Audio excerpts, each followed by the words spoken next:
Topper बनने के लिए आपको क्या चाहिए? टॉपर बनने के लिए आपको पढ़ाई करने का तरीका आना चाहिए। आप सोचते होंगे कि वो लड़का या लड़की इतनी देर तक कैसे पढ़ लेता है और मैं 5 मिनट बैठता हूँ तो उठ के भागने का मन करता है। हजार अलग अलग बातें पढ़ते समय मन में आती है कि पढ़ने के बदले चलो ये कर लेता हूँ, मजा आएगा। अपना डिसिप्लिन बढ़ा के, अच्छी आदतों को बना के, पढ़ाई में मन लगाने वाली आदत को बना के आप देरी तक जरूर पढ़ सकते हो। पर आदत और ये सब ऐसी चीजें हैं जो कि बनाने में बहुत समय लगता है। पर यहाँ पर मैं ऐसी बातों को नहीं बताऊंगा जो आपको बहुत टाइम बाद जाके फायदा देगी, जैसे आदत बनाना और ये सब, क्योंकि ये बहुत दिनों बाद बनता है। आपका एग्जाम नजदीक आ रहा है, तब अभी आप क्या कर सकते हो ऐसी सिचुएशन में? अभी जल्दी से आपको क्या करना चाहिए, शॉर्टकट ट्रिक्स, वो मैं आपको बताऊंगा। ये वीडियो बहुत मजेदार और आपके काम की होने वाली है, इसलिए पूरा जरूर देखना। ये पॉइंट्स कई लोगों के अनुभव के बाद निकला है और सालों की रिसर्च आपको एक छोटी सी वीडियो में मिल रही है। अगर आपको पढ़ने का एकदम भी मन नहीं करता और आपका मोटिवेशन एकदम जीरो है, तब भी आपको पढ़ने में मन लगने लगेगा। बाहर जाओ और थोड़ा टहल के आओ। जब भी पढ़ते समय आपका मन ऐसा लगे कि यार क्या है ये पढ़ाई, और आपको एकदम पढ़ने में मन नहीं लगे, तो थोड़ी देर के लिए उठो और बाहर या अपने छत पर जाके टहलने लगो। हाँ पता है, आपका दिमाग अब आपको ये कह रहा होगा कि ये फैक्ट क्या बोल रहा है, पढ़ाई की टिप में टहलना क्यों? मतलब बाहर जाके टहलूंगा तो ये तो समय का बर्बादी होगा, और खास करके जब बहुत सारे चैप्टर्स आपको पूरा करना है, पूरा डेस्क किताबों से भरा हुआ है, तब बाहर जाके टहलने की सोचना भी समय की बर्बादी लगती है। पर यकीन मानो ये आपके बहुत काम की है। 10 से 15 मिनट टहलना श्योरली आपकी मोटिवेशन लेवल को बढ़ा देगा, और पढ़ते पढ़ते आपको जो दिमाग में ब्रेन फॉग लगता है ना, जो सर भारी लगता है ना, वो बिल्कुल हल्का हो जाएगा। आपका दिमाग पूरा क्लियर हो जाएगा। और ये सिर्फ अनुभव ही नहीं, साइंस यानी विज्ञान ने भी इसे साबित किया है। एक नहीं बल्कि कई रिसर्चेज में ये पाया गया है कि जब आप खुली जगह पर जाते हो तब आपकी फैटिग लेवल्स यानी दिमागी थकान कम हो जाती है। इसलिए 15 मिनट बाहर टहलने के बाद जब आप वापस पढ़ने के लिए बैठोगे, तब आप ये देखोगे कि आप पहले से ज्यादा चार्ज्ड हो। आपको अपने अंदर की एनर्जी में फर्क दिखेगा। एक्चुअली में टहलते समय आपके शरीर के अंदर का एक रसायन जिसका नाम है कॉर्टिसोल, वो कम होता है, और कॉर्टिसोल एक स्ट्रेस हार्मोन है। इसलिए आप टहलने के बाद अच्छा महसूस करते हो। तो आप जब टहलने के बाद अच्छा महसूस करोगे तो पढ़ने में मन तो आपको ऑटोमेटिकली ही लगने लगेगा। मिक्सअप को ठीक करो। ज्यादातर स्टूडेंट्स जब पढ़ते हैं तब उनका डेस्क कुछ ऐसा होता है। ये एक साइंटिफिक फैक्ट है कि मेसी यानी ऐसे मिक्सअप किताबें और बाकी सब चीजें आपके दिमाग को एक बुरी तरह से इफेक्ट करती है, और सब कुछ अगर मिला जुला कर रखोगे तो आपको कभी पढ़ने का मन करेगा ही नहीं और बार बार ध्यान भटकेगा। ये इसलिए क्योंकि आपका दिमाग जब साफ सुथरी अरेंज जगहों को देखता है तब आपका दिमाग ज्यादा रिलैक्स्ड रहता है, जिसके चलते वो ज्यादा तेजी से काम करता है। इसलिए जहाँ पढ़ रहे हो वहाँ वही चीजें रखो जो उससे जुड़ी हुई हो जो आप अभी पढ़ रहे हो। बाकी की चीजों को कहीं और दूर रख दो। इसलिए पढ़ने की जगह को साफ सुथरी रखो, न कि मेसी। हाई पावर पोज,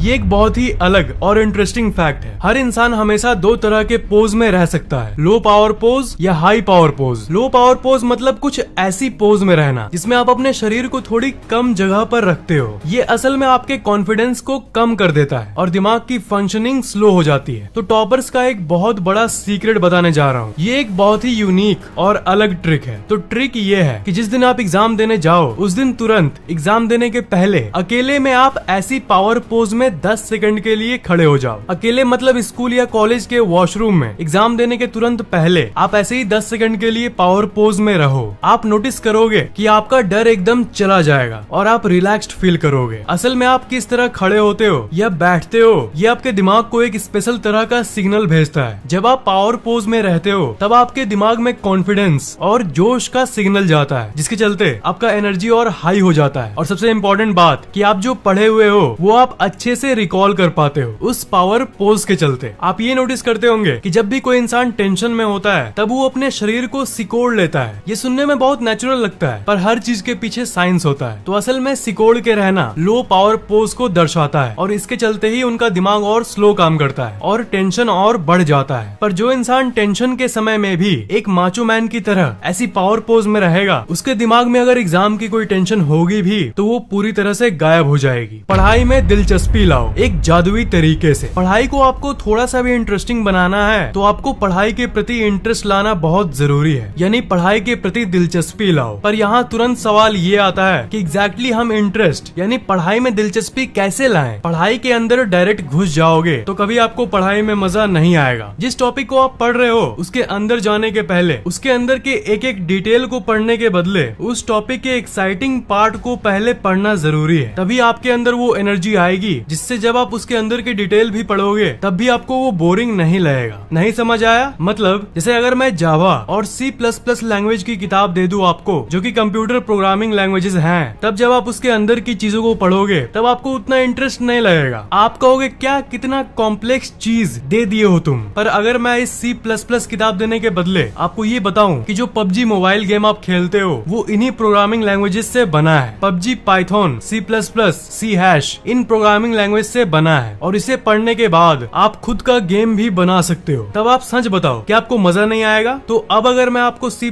की किताब दूं तब आप चाहे कितने भी अंदर की डिटेल को पढ़ो आपको बोरिंग नहीं लगेगा, क्योंकि आपको पता है कि मस्त मस्त गेम्स इनसे बनाए जा सकते हैं। तो मतलब C++ पढ़ने के बदले, डायरेक्ट इसके अंदर घुसने के बदले आपने इसके एक्साइटिंग पार्ट यानी मजेदार पार्ट को देखा कि अरे वाह इससे PUBG मोबाइल बना है, तो इसके बाद आपको C++ किताब के अंदर की डिटेल और मुश्किल चीजें भी अच्छी लगने लगेगी और आपको और सीखने का मन करेगा, क्योंकि आपको पता है कि ये कितनी काम की है। साइंस की फैक्ट समझाते वक्त या फिर क्वांटम मैकेनिक्स समझाते वक्त अगर मैं आपको ये सब बताने लगूं जिसमें भर भर के मैथमेटिकल कैलकुलेशंस दिए हुए हैं, तब आप तुरंत वीडियो छोड़ के भाग जाओगे और कहोगे भागो रे भागो, ये क्या बता रहा है इतना, ये सब क्या है। पर अगर इन सब चीजों के बदले वही आपको मैं एनिमेशन से समझाऊं तो आपका इंटरेस्ट बढ़ जाता है। और इसी के चलते मैंने लॉ ऑफ अट्रैक्शन के बारे में आपको इतनी कॉम्प्लेक्स चीजों को आसान भाषा में समझाने में सक्षम हुआ हूँ। तो बात ये है कि चैप्टर के इन डेप्थ जाने के बदले, उसके अंदर घुसने के बदले उसके इंटरेस्टिंग भाग को देख लो। जैसे अगर आप एसी और डीसी मोटर के बारे में साइंस में पढ़ रहे हो तब थोड़ा सोचो कि आपके घर में जो पंखा है वो वही मोटर की प्रिंसिपल से चल रहा है। जनरेटर, आपकी कार के इंजन, बाइक के इंजन, ये सब वही साइंस का कमाल है। तो ये सब इंटरेस्टिंग भाग को जानने के बाद तब आप उसके अंदर की पढ़ाई घंटों तक भी करोगे ना, तब भी आपका इंटरेस्ट बना रहेगा, क्योंकि आप जो पढ़ रहे हो वो बीच बीच में आप हमेशा उस इंटरेस्टिंग भाग से जोड़ते रहोगे कि हाँ ये असल दुनिया में इस काम में आता है। ये पढ़ाई को इंटरेस्टिंग बनाने का, दिलचस्पी बढ़ाने का सबसे काम का और सबसे प्रैक्टिकल तरीका है मिनी रिवॉर्ड्स। यानी पढ़ने के बाद आप अपने आप को थोड़ा सा गिफ्ट दो। ये सुनने में थोड़ा अजीब जरूर लगता है, पर ये आपके अंदर सेंस ऑफ रिवॉर्ड को जन्म देता है। जैसे अगर आप ये तय करो कि पढ़ने के बाद मैं एक बार PUBG खेलूंगा, तो इससे होगा ये कि आपका जो काम है, जो कि ये पढ़ाई, वो एक मजेदार चीज से जुड़ जाएगी, जो कि है गेम खेलना। पर एक चीज है कि इसमें आपको थोड़ा सतर्क रहना होगा, क्योंकि पढ़ने के बीच में रिलैक्स करने के लिए आप थोड़ी देर खेलोगे, लेकिन आपका दिमाग आपको ऐसा टानेगा कि 1 घंटे निकल जाएंगे और आपको पता भी नहीं चलेगा। गेम के बाद आप ये कहोगे कि थोड़ी देर कुछ खा लेता हूँ, फिर उसके बाद आप दोस्तों से FB पर बात करने लग जाओगे, फिर Instagram चेक करोगे और एक चेन बनता जाता है और उसके बाद वापस पढ़ाई में आने में बहुत दिक्कत होती है। और ये चीज अक्सर ज्यादातर स्टूडेंट्स के साथ होता है। पर अगर आप किसी भी तरह वापस आ जाओ और अपने आप को ये कहो कि चाहे दुनिया इधर की उधर हो जाए, भूकंप आ जाए, तब भी मैं ये पूरी चैप्टर पढ़ने के बाद ही कुछ और करूंगा, और अगर कुछ मजेदार तय कर लो तो फिर आपके दिमाग के पास और कोई चॉइस नहीं होता सिवाय पढ़ने के। इसलिए बीच में एक बार खेलो और चिकन डिनर मिले या ना मिले, आपको थोड़ी देर बाद वापस पढ़ने चले जाना चाहिए। सिर्फ एक टारगेट रखो और उस पर फोकस करो। शायद ये आपके दिमाग के लिए सबसे जरूरी टिप है। पढ़ते समय चैप्टर्स की दुनिया में आपको हमेशा एक टारगेट रखना चाहिए। एक चैप्टर तो एक चैप्टर। एक चैप्टर पढ़ते समय बाकी चैप्टरों पर ध्यान मत दो। एक बार में मल्टीपल चीजों में फोकस नहीं करना चाहिए। और इस फैक्ट को प्रूव करने के लिए बहुत सारे साइंटिफिक रिसर्चेस हो चुके हैं। और ये एक फैक्ट है कि आपकी एकाग्रता बढ़ जाती है जब आप एक पर्टिकुलर चीज पर फोकस करते हो। बहुत सारे स्टूडेंट सर्च करते हैं यूट्यूब पे हाउ टू इंक्रीज फोकस, यानी अपनी एकाग्रता को कैसे बढ़ाएं। तो इसका उत्तर सिंपल है, फोकस बढ़ाने का कोई जादुई तरीका नहीं है। एक चीज पर ध्यान लगाओ, तभी आपकी एकाग्रता एक चीज पर रहेगी। एक बार में 1000 चीजों के बारे में मत सोचो, नहीं तो ना एक चीज समझ पाओगे और ना ही दूसरे को। इसलिए 1 टाइम 1 चैप्टर, धीरे धीरे बढ़ो। ये ट्रिक मैंने आलस दूर करने वाले वीडियो में आपको बताया था, पर ये आपके लिए एक वरदान है और ये हमेशा काम करती है। इसलिए मैं आपको फिर से एक बार याद दिला रहा हूँ। बात ये है कि आप धीरे धीरे अपने टाइमिंग को बढ़ाओ। अगर आप 1 घंटे पढ़ते हो तो 1 घंटे 2 मिनट या 1 घंटे 5 मिनट पढ़ो, और फिर अगले दिन और 5 मिनट बढ़ाओ। ऐसे करते करते धीरे धीरे बढ़ाओगे तब आपका दिमाग को एक बार में ही बोझ नहीं लगेगा। कल 1 घंटे 5 मिनट पढ़ा, परसों 1 घंटे 10 मिनट, तरसों 1 घंटे 15 मिनट। 5 मिनट भी बढ़ाते बढ़ाते ये कुछ दिनों में घंटों में बदल जाएगा और आपको पता भी नहीं चलेगा। ये एक बहुत ही प्रैक्टिकल तरीका है जो आपके लिए काम जरूर करेगा।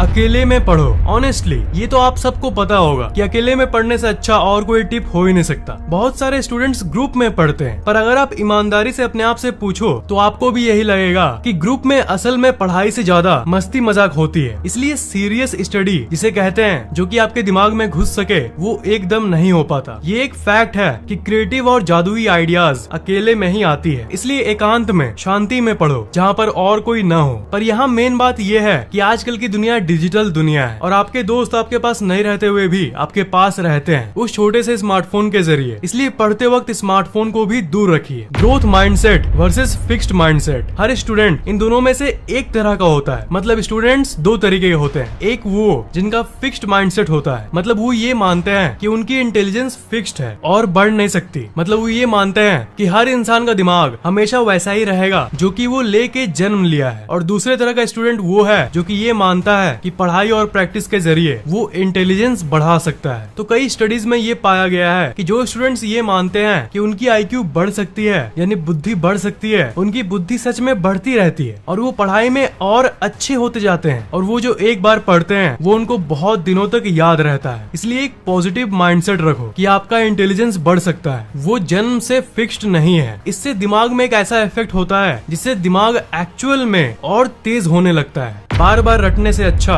बीच में टेस्ट करो। कुछ स्टूडेंट्स ये सोचते हैं कि पढ़ने का सबसे बेस्ट तरीका यही है कि उसे बार बार पढ़ते रहो, पर ये रिपीटिंग असल में उतना काम नहीं करता। रिपीटिंग से अच्छा टेस्टिंग होता है। टेस्टिंग मतलब आप एक बार पढ़ के ही उसे याद करने की कोशिश करो। आप कहोगे कि अगर किसी चीज को मैं एक बार पढ़ूंगा तो थोड़ी ना उसे वापस रिकॉल कर पाऊंगा। एक बार में किसको याद होता है? पर अपने क्लास के टॉपर को एक बार याद करो। ज्यादातर टॉपर घमंडियों का मेमोरी बहुत तेज होता है। आपने ये नोटिस किया होगा। वो टॉपर क्या करते हैं देखो और आप भी यही करो। आप पढ़ने के पहले ये सोच के पढ़ना शुरू करो कि मैं एक बार पढ़ने के बाद ही इसे वापस याद करने की कोशिश करूंगा। मतलब एक बार पढ़ने के बाद ही ये टेस्ट करूंगा कि मुझे याद हुआ कि नहीं। बहुत सारे रिसर्चेज में ये पाया गया है कि ये बहुत अच्छे से काम करता है। आपका दिमाग उसके लिए तैयार हो जाता है और आपका ब्रेन पावर तुरंत बढ़ने लगता है। और शुरू में एक बार में नहीं तो 2 या 3 बार में ही याद होना शुरू हो जाता है। और प्रैक्टिस के साथ साथ एक वक्त ऐसा आएगा जब एक बार में ही आपको सब कुछ याद होने लग जाएगा। पर यहाँ पर सबसे मेन स्टेप ये है कि पढ़ने के पहले आप अपने ब्रेन को इंस्ट्रक्शंस दो, उसे सलाह दो, उसे बोलो कि एक बार में ही मुझे याद करना है। और साइंटिस्ट को पता नहीं कि ये प्लेसबो इफेक्ट है या कोई और जादुई इफेक्ट, पर ब्रेन को जैसा आप इंस्ट्रक्शंस देते हो वो वैसा ही काम करने लगता है। कुछ स्टूडेंट्स में भले ही ये देरी से काम करना शुरू करे, पर दिमाग को सिर्फ बोलने से ही एक वक्त ऐसा आता है जब आपको कोई भी चीज एक बार में ही पढ़ने से याद होने लगती है। ये फैक्ट बहुत सारे ब्रेन स्टडीज में पाया गया है। तो इन्हीं टिप्स की मदद से अपनी पढ़ाई को एक एक्स्ट्रा बूस्ट दो। गुड लक दोस्तों। अगर आपको वीडियो अच्छा लगा तो नीचे कमेंट करना मत भूलना। इस वीडियो को लाइक करना बिल्कुल भी मत भूलना और शेयर जरूर करना। और अभी तक सब्सक्राइब नहीं किए हो तो सब्सक्राइब जरूर कर लेना और बेल आइकन को तो भूलना ही मत, उसे जरूर दबा देना।